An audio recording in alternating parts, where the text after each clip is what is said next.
Exodus chapter 1. Now these are the names of the children of Israel which came into Egypt. Every man in his household came with Jacob: Reuben, Simeon, Levi, and Judah, Issachar, Zebulun, and Benjamin, Dan, Naphtali, Gad, and Asher. And all the souls that came out of the loins of Jacob were 70 souls, for Joseph was in Egypt already. And Joseph died, and all his brethren, and all that generation. And the children of Israel were fruitful, and increased abundantly, and multiplied, and waxed exceedingly mighty. And the land was filled with them. Now there arose up a new king over Egypt, which knew not Joseph. And he said to his people, Behold, the people of the children of Israel are more and mightier than we. Come on, let us deal wisely with them, lest they multiply, and it come to pass that when there falls out any war, they join also to our enemies, and fight against us, and so get them up out of the land.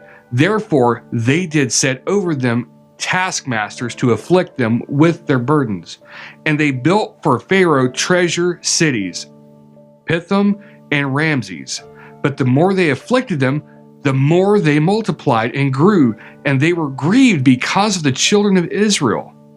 And the Egyptians made the children of Israel to serve with rigor, and they made their lives bitter with hard bondage, in mortar and in brick, and in all manner of service in the field. All their service wherein they made them serve was with rigor. And the king of Egypt spoke to the Hebrew midwives, of which the name of one was Siphrah, and the name of the other Puah. And he said, When you do the office of midwife to the Hebrew women, and see them upon stools, if it be a son, then you shall kill him. But if it be a daughter, then she shall live. But the midwives feared God, and did not as the king of Egypt commanded them, but saved the men children alive.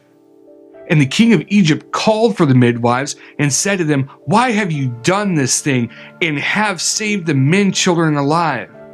And the midwives said to Pharaoh, Because the Hebrew women are not as the Egyptian women, for they are lively, and are delivered before the midwives come into them.